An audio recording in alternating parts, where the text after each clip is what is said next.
Retour en direct sur le plateau de TV Finance. La Bourse de Paris a démarré sa séance et comme tous les lundis, on va s'intéresser au CAC avec vous. Mathieu Serron, bonjour. Bonjour Adeline. Vous êtes fondateur de Galileo Trading. Voilà, le CAC 40 qui a donc frôlé son plus haut historique la semaine écoulée et qui livre un excellent bilan hebdomadaire avec plus de 3% de gains. Le CAC 40 fait figure d'indice fort en Europe. Exactement, une fois n'est pas coutume, je rajouterais.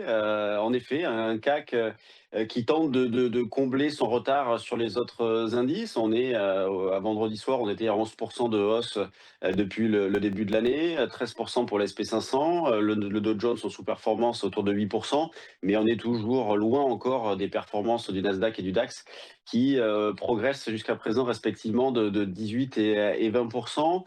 À signaler que lorsqu'on intègre les dividendes sur le CAC, vous prenez par exemple l'indice CAC GR, on a réalisé un nouveau plus haut historique la semaine dernière.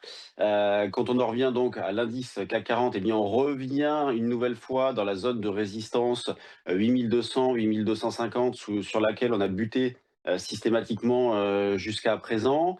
La dynamique, comme je l'indique depuis plusieurs jours, la dynamique de court terme reste haussière, donc les achats sur repli restent à privilégier. Le premier pivot que l'on peut prendre, c'est 8020, considérant que tant qu'on est au-dessus, eh bien, les probabilités de poursuivre à la hausse sont supérieures. Mais justement, du fait qu'on revienne une nouvelle fois dans une zone de résistance assez forte, 8200, 8250, c'est pas simple psychologiquement d'acheter sur ces niveaux de prix. Donc moi, ce que je fais dans ce contexte-là, j'essaye de payer les replis. On a pu le faire la semaine dernière à plusieurs reprises, mais je mets en place des stratégies de couverture à travers les options. Au cas où, à un moment donné, on se met à retracer, au cas où les résultats d'entreprise se mettent à décevoir, au cas où on ait une nouvelle fois une instabilité politique. D'autant plus que lorsqu'on regarde la volatilité, donc la volatilité implicite, on est autour de 14. Donc dans le contexte actuel, ce n'est vraiment pas cher de payer une volatilité implicite autour de 14. Donc on peut mettre des stratégies de couverture ou en tout cas d'amortisseur pour des prix très raisonnables. Euh, En catalyseur, il va y avoir beaucoup de choses cette semaine, notamment du côté des entreprises. On va avoir 18 sociétés du CAC 40 qui vont publier leur chiffre d'affaires du troisième trimestre. À l'international, on va avoir notamment Netflix, Tesla et SAP.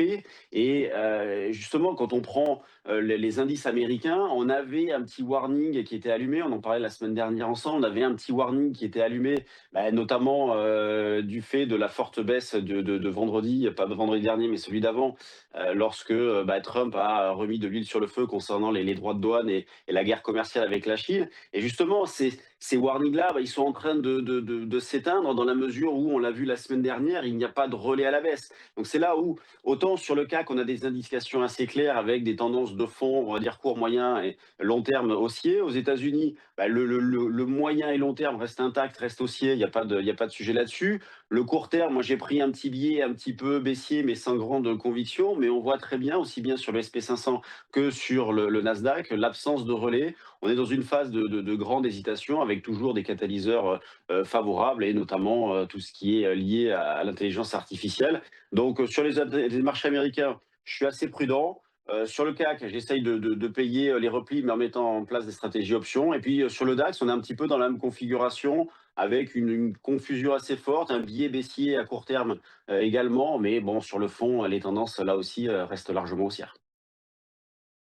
Merci beaucoup Mathieu Serron pour votre décryptage. Je rappelle que vous êtes trader et fondateur de Galileo Trading. Merci à vous. Merci. À suivre après une nouvelle pause, les market movers, ce sera avec Bernard Prince-Lesclos. À tout de suite.